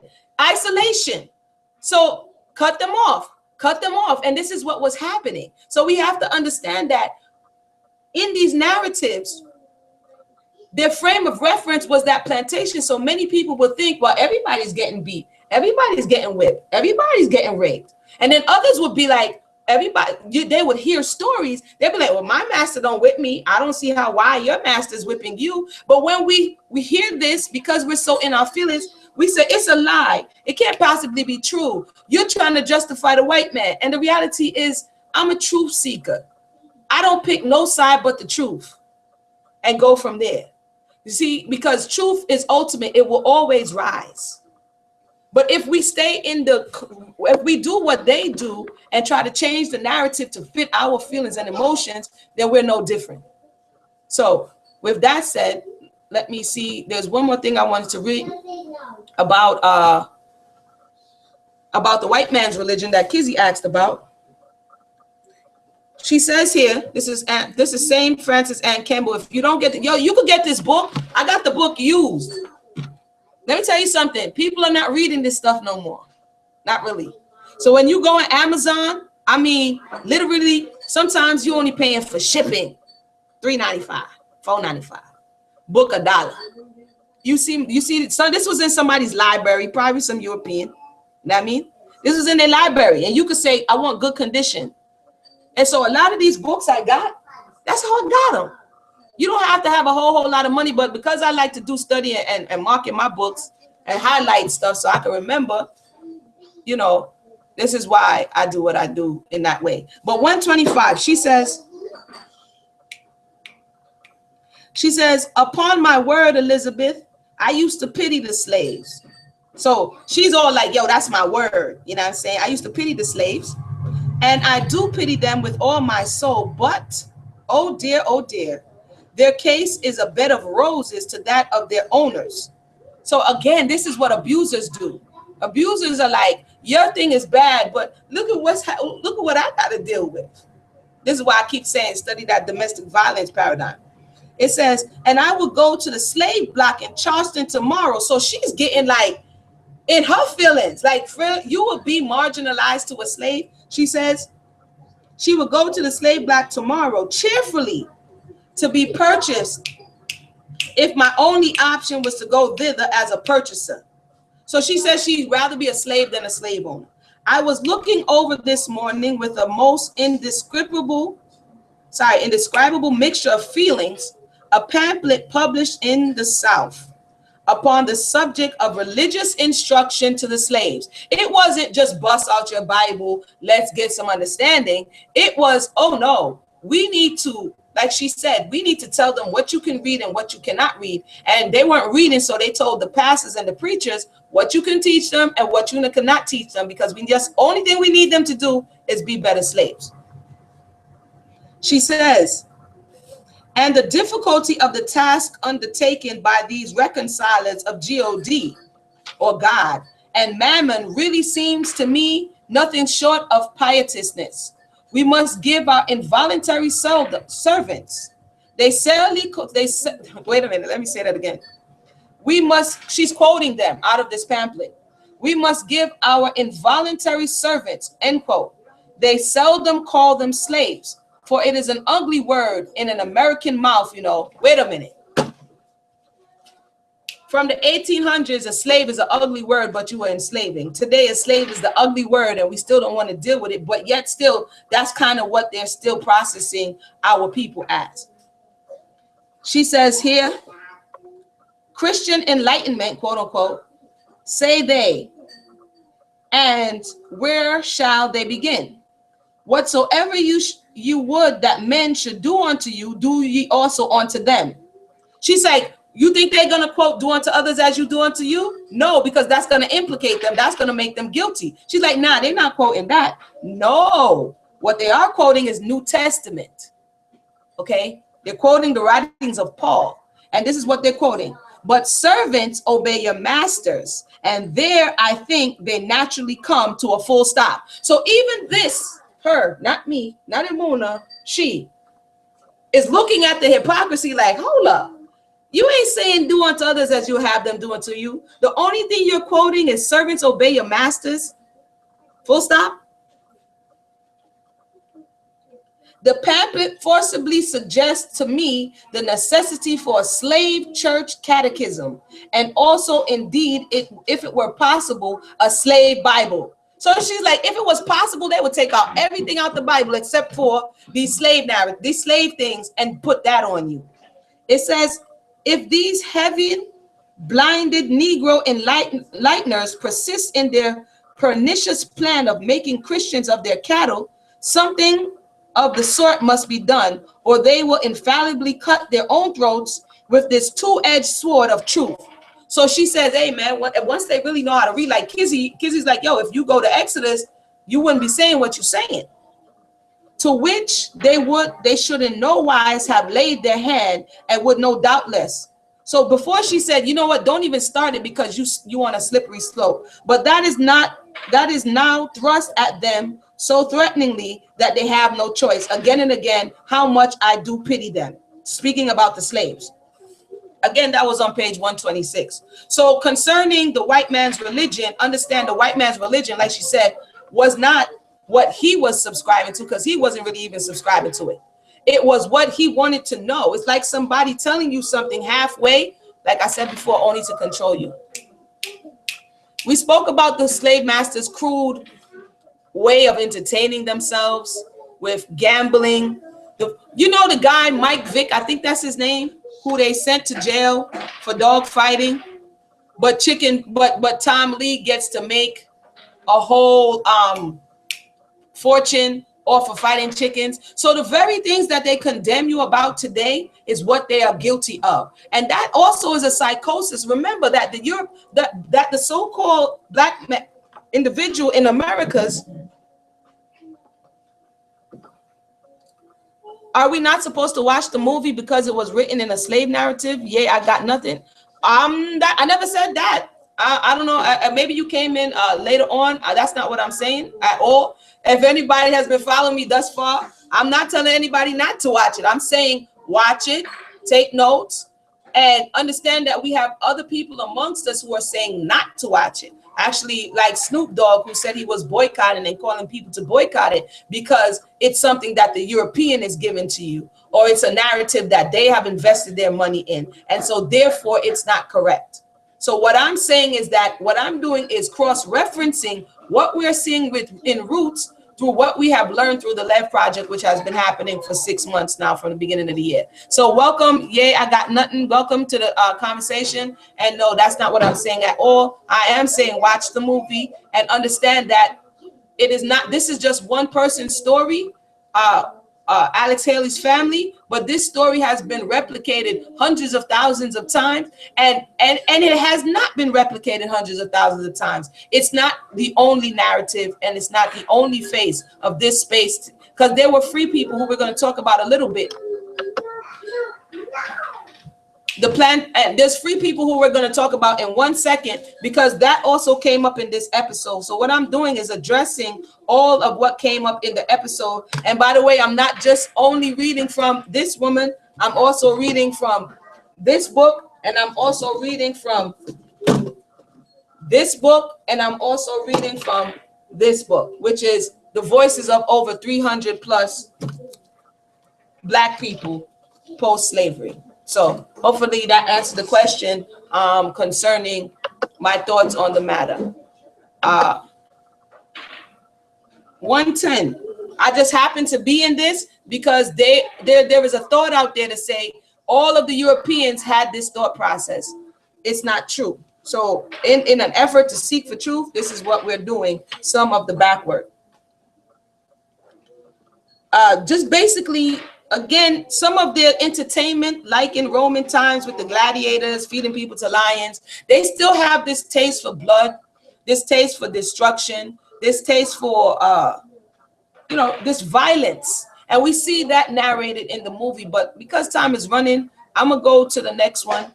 The free old slaves versus new slaves. Freeborn versus enslaved. This was an issue amongst the people. The freeborns had their own weight and burden, and we hear that illustrated in The Man Who Came to Court, Kizzy. He said, I'm tired of if somebody wakes up on a bad day, they're gonna come at me. So even though he was free, he still had to deal with the system. And so I'm gonna read a little bit from a melanated person at this time, whose name, they had to deal with hunger. A lot of them were poor. They had to still hire themselves out, although they lived in their own spaces. And a lot of them were banned from interacting with their enslaved brothers and sisters. And so because the overseer or the master didn't have the ability to whip you because you were freeborn, what they would do was intimidate you and try to run you off. So I'm going to read now, again, as I've been going through the books, from Weevils in the Wheat. There's so many more narratives of different places, but this is what I have right now. And this is Archie Booker. Archie Booker is his name. Archie Booker. Archie Booker says concerning free people, who we saw again in the movie Roots. He says he was born in 1847. He says there was a free nigger town. That's what he called it, nearby the plantation. So he was slave. He was born a slave, and this is what he called it, a free nigger town. Some of the niggers in it was set free. Some turned free, and some was freeborn. My old boss used to hire some of them to work at harvest time. Then they had little places on their own to work on. When they had stores, shops, and everything. He says why they had stores, shops, and everything. They all work. Some was wheelwright and some was blacksmiths. None of them lived by stealing. They worked and made an honest living. The town didn't have no taxes.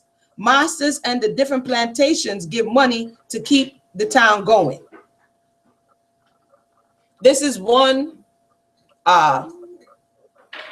account of, he was from Poorhouse Road, Hampton, Virginia.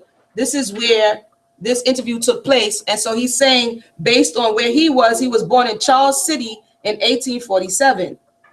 He's born in Virginia. And he talks about the plantation, and he talks about the fact that in his proximity, there were free black people, and they had a town, and they lived there. I'm going to go to one more, William Brooks, 56, because in some cases, some were not allowed to speak to them.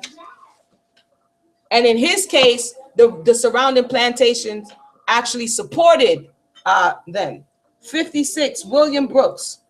William Brooks is one of those free blacks. He says, my name is Brooks, William Brooks. Yes, sir. No, I never was a slave, you see. My peoples come out of what you call them free issue. But I remember a lot about them slaves. My grandfather owned slaves. Does I remember patty rollers? Laws, yes. They come rolling at night in 2s and 3s. You better be in for sundown. Catch you, lesson you got a note for your owner. Okay? I can go on, but I find this interesting that William Brooks, born 1860, says his grandfather owned slaves. I have to go back and revisit to see whether or not that were they black or were they white? He's saying he was born free. He was born out of a free issue. Once again, I say that to say when we see in the narrative about Roots, a free man coming around, all of this was something that people would have been accustomed to, and each and every space dealt with it differently. So I'm gonna go ahead. I'm wrapping it up now. I want to thank everybody for their patience and sticking with us. Women being single. Women being single. Women being single. Women being single. We see women being single. What does Kizzy say to the free? She says her reason for not getting married is because a man is like a second master. And so I say serving 2 masters during the institution, having to answer to one with the power who commands and demands supersedes that of her husband. As we read, the husbands didn't have any power to protect, to provide, and to do certain things. And so she says she reasons in her head. She reasons in her head, why would I have 2 masters? And that was interesting to me because as people keep quoting these statistics about, and I'm sharing right now, of course, quoting the statistics about single women, single black women not being married. All of this is connected to how we were born and bred in the space and time when we were born and bred, the cultural attitudes towards it, and the thought of why do I need you to do what I can do for myself, kind of. And I'm not saying it is right. What I'm saying is that it is. And this is a narrative that is playing on in the head. And Kizzy echoes that. Lastly, I want to read from Slave Breeding because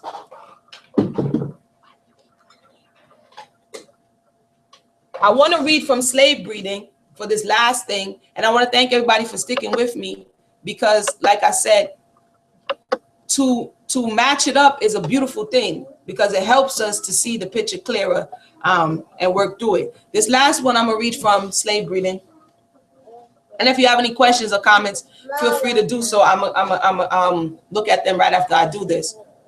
When he looked at Kizzy, he said, "How old is she now? She needs to breathe so she can make me some babies." Tom Lee said the same thing to Chicken George. "I'm gonna buy you this girl Matilda, but you need to increase my stock." This was real conversation. Malaya, put this back in the kitchen, please. This was a real conversation.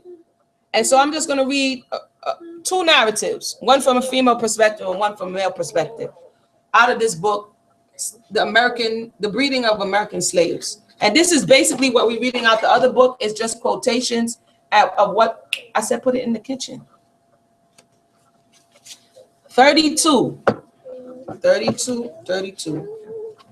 32 says, it says here, this is from Everett Ingram, Opelika, Alabama. And remember, different places had different cultures. We read a lot out of Virginia, but this is the dirty. You understand? This is Alabama, Mississippi, Georgia. Different culture, different crop, different growing season, different culture, although it was all slavery. And you see that today because you still have different dialects, you have different culture, what food you eat, what food you don't eat. So we still see it today that each state was like its own country, you know, and we still see remnants of that today. The person says, no, I'm sorry. This is Martha Jackson, ex-slave of Livingston, Alabama. She was 86 at the time of the interview. She says, Lordy, Lordy, them was some troublesomes, meaning the times. One of these here woman was my auntie, and she say that she exactly called to mind her whooping. No, what did I say it was? No, I was right the first time. I'm on whippings. I'm on page 32. Sorry.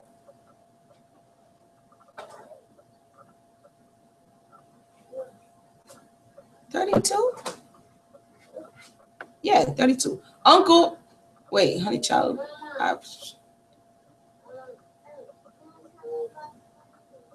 Okay, yes. Honey child, my grandmammy was the meanest woman to have children that you ever seen. Okay. I was hired that I heard she raised so many of them that she brung a mite heap on the auction block. So she said her grandmother was one of the breeders, somewhere near $1,000. Uncle Everett is a familiar figure in the East Opelika, where he has lived for years. He was a right good sized scamp at freedom time and remembers much of what he had seen and heard. He was born in Russell County, the son of Prince and Fanny Ingram. They had 7 other children: Jerry, Clara, Reuben, Jep, Lula, Eugene, and Lucy. That's not the one I wanted to read. The one, oh, here it is, the one I wanted to read. I should have continued. So you get 2, you get a treat, my bad. Lordy, Lordy, them was some troublesome times. One of these here women was my auntie, and she say that she likely called to mind her whooping, her cause she was a breeder woman. This is what I want to read. So they had women, when they found out that you had children frequently, they called you a breeder woman. If you didn't, they would sell you, oftentimes. She says here, and brought in children every 12 months, just like a cow bringing in a calf. So her auntie was pregnant every year. You know, we still have people today. Again, when this was encouraged for generations, that don't worry about the well-being, don't worry how they're gonna eat, don't worry they're gonna drink, don't worry because they ain't getting educated. And this is why we see after this time a whole paradigm shift. Everything became education, education, education, and a lot of time we fell away from family dynamic. She says she brought in she brought in children every year, every 12 months, just like a cow. And she say that what make her more valuable to her old master. Remember, we saw it in Roots. This is what make you valuable, because you are increasing my stock. He orders she can't be put to no strain because of that. And she say she give him praise on his gritty grave for that. So the women as incentive, like today, when people call people welfare queens, like so-called black people, only people on welfare, but the incentive is, you know, you could claim all these children on your tax return. You could get more from WIC. You can get more from, you know, your voucher. You can get more for whatever. There was incentive. This was built into the system of slavery. This incentive to produce without recourse, without having to worry about what's going to happen, without having to actually meditate and plan, how am I going to raise my children to maturity? So it's kind of like they wanted you to raise the children as feta, you know. It says here, and she said she giving praise. So she was giving the master praise for using her body as a production for slaves.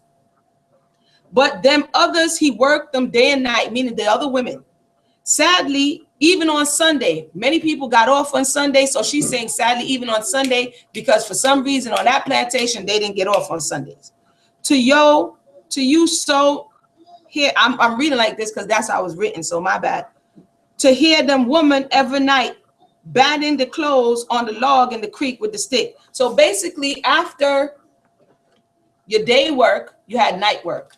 So because there was a thought out there that black people didn't need sleep. They weren't normal. Lastly, no, I got two more. 23. This is for the men. No, we have not forgotten the men. The men were abused. The men were mutilated.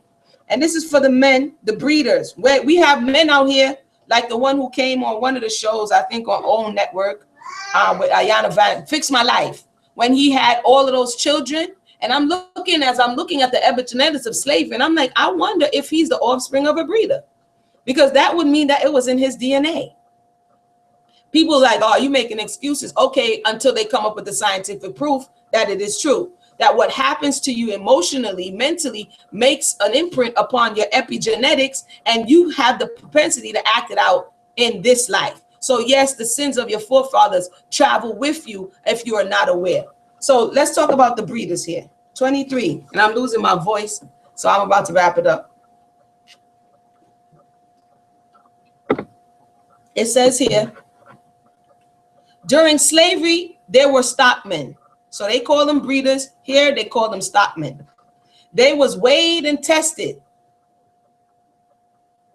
A man would rent the stockman and put him in a room with young women he wanted to raise children from. We saw that in Goodbye Uncle Tom, that crazy wild movie from the 70s. Yeah. So they will rent you. And so the man who has children without thinking about what is to come of them, who can knock up 3 different women on the same night, and they have children all born like on the same day or right behind each other. This is a behavior that was cultivated. It was bred into you. It was actually rewarded, because here's why. Next morning, so they will put them in the room with all these women. Next morning, when they come to let him out of the man asks him what he done, and he was so glad to get out. So basically, he didn't like this. He didn't like being used as this. He wanted to get out, but somewhere down the line, people began to, like being a gigolo. Men began to like being whoremongers. They began to feel like this is something to get street cred for. But at one time, you were forced to do it. Not saying, again, whoremongering didn't exist before slavery. So no, let it not be said that Emunah is saying everything came from slavery. No. But was it magnifying during slavery? Yes. It's like how people breed things. They take out certain elements and they put in certain elements. So they magnified this whoremonger element. I didn't say it started here. It was definitely magnified. Then woman nearly killed him because he's not an animal. So they nearly killed him because this is what they were forced to do by making him exert his very life force. It says some of the slave owners rented these stockmen. They didn't let him work in the field, and they kept them fed and good. Now tell me what that sounds like. The man, Johnny Appleseed, the one who only just want to come through and drop seed all day long.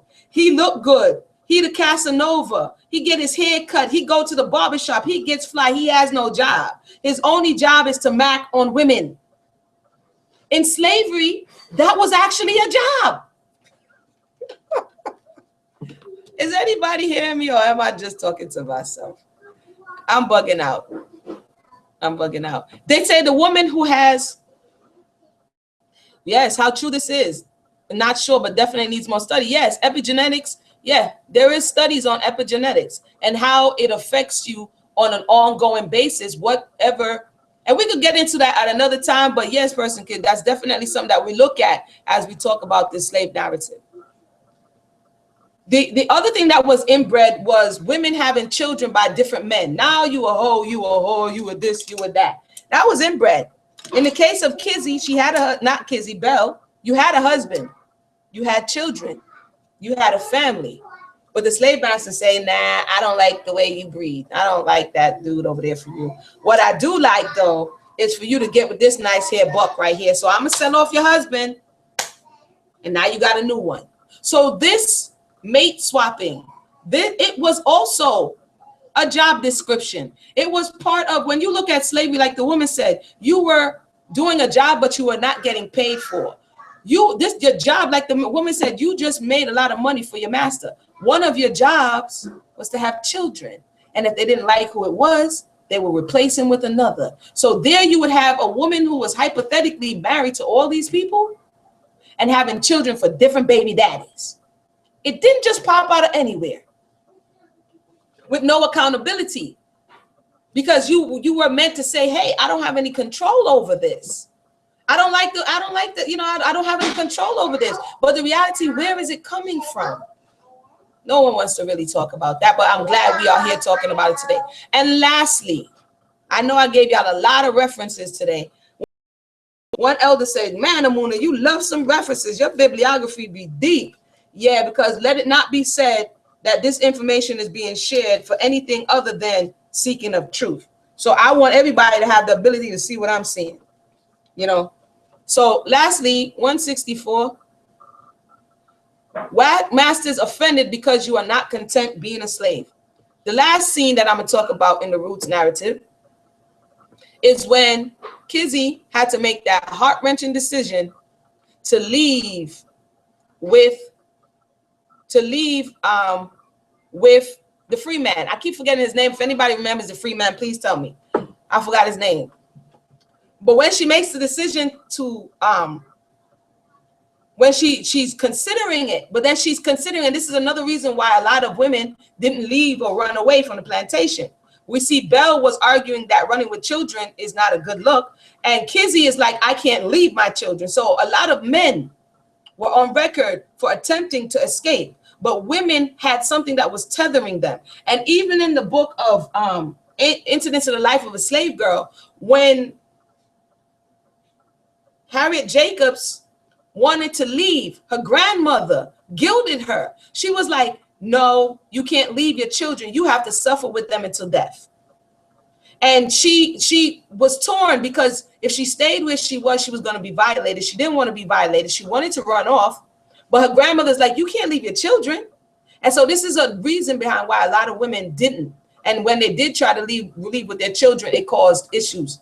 So lastly, one of the last scenes I could talk about is when Tom seems to be offended because Kizzy doesn't want to be there. So it's an offense because the slave is not enjoying their slavitude. Again, abuse. It's like that they say, when you're in an abusive situation and you want to leave, that control, that desire to control. One second.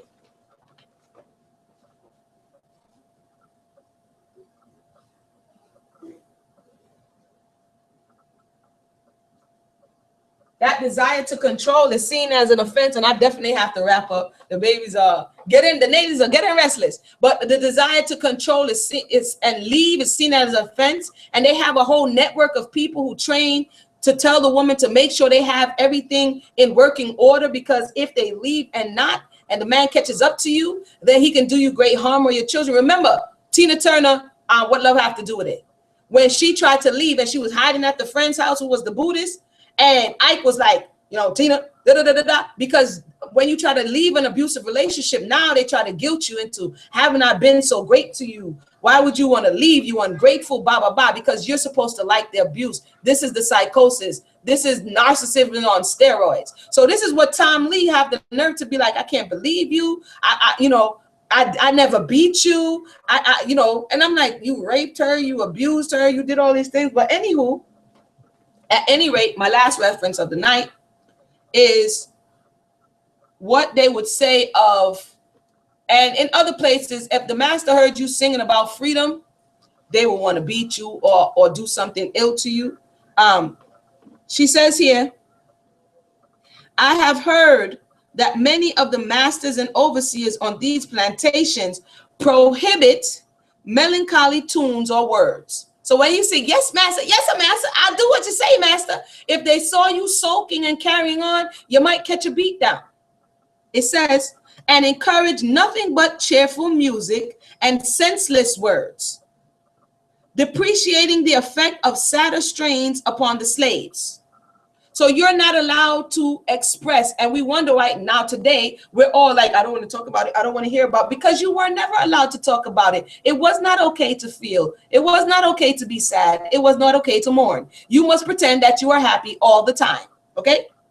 It says here, and encourage nothing but cheerful music and senseless words, depreciating the effect of sadder strains upon the slaves, whose particular musical sensibility might be expected to make them especially excitable by any songs of a plaintive character and having any reference to their particular hardships. If it is true, I think it is a judicious precaution enough. These poor slaves are just the sort of people over whom a popular musical appeal to their feelings and passions would have an immense power. So shortly, they were even trying to in control of your emotions. They wanted to tell you how to feel, what to feel. We saw that when the woman died. Come on, back to business, bury her, let's go. We got money to make.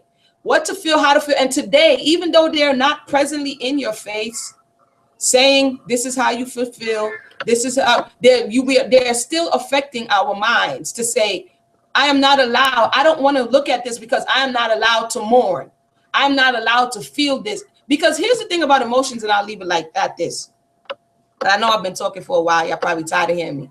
I'll leave it at this. Emotions are fluid. They're supposed to be anyway. They're energy. And they have to have a conduit of which to flow. It's like water. Water, in rivers, they flow. They have give and take. In the ocean, it's out, it's in, it's movement.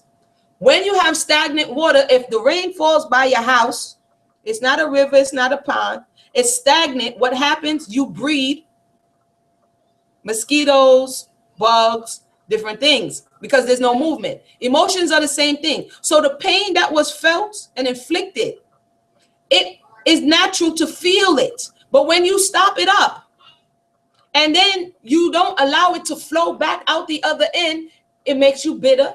It weakens your immune system. It hurts your perspective, your mind, your mentality, your ability to love and relate to one another. And this is why it's so important for me and those who are listening right now for the healing journey to process what we're feeling, let it flow out the other end, take that pain, turn it into power, and manifest our destiny. With that said, thank you for sticking with me throughout this very long, extended Roots Review LEV project. My name is Emunah Y'srael. This has been SOULONOMiCS 101. I shall read your comments before I go, and we don't have any more comments. And so once again, I want to say thank everybody for tuning in and see you tomorrow. Tomorrow I might have a special treat because I'm supposed to be interviewed tomorrow to do a whole recap by our brother Philip Matthews. And so you might see this tomorrow, and I might be in an interview format. And it's supposed to be at 5 p.m. Eastern Standard Time. And so once I confirm 5 p.m. Eastern Standard Time, I'm not going to do it like this. It's going to be a conversation between me and Brother Philippe and you, the viewing audience. So stay tuned. Look at the Facebook, if you know me on Facebook, or look at my YouTube so that I can share that link with you and you can check it out. So until next time, you are most welcome. Indy 500, Roger Hunt, Miss Trish, Personal Kid, Yeah, I Got Nothing, Dolly Matt, Antron Bailey, and Eric Miller, Denise Jones, Antron Bailey, again, Personal Kid, Prayer Time, Kia, Shamita Nicole, Tight Natural, Frankie Kate, and everybody else that commented. And I think I got everybody that commented. Inspiration Q, and everyone else that is listening who has not commented. Big up to yourself. Give thanks for tuning in. You see how that felt when we called your name? I realized something. You know when you call somebody's name, even though some of these are not your actual name, it makes you like, huh? So when we remember the names of our foreparents, and we actually call them, and we actually remember the stories, and we actually share, that's power. So go and manifest power. We'll see you tomorrow. And everybody have a blessed night. There was something I wanted to say. Oh, yeah. And tell somebody that Suki story. Because we learned something new together. That was awesome. So good night, everybody. Shalom.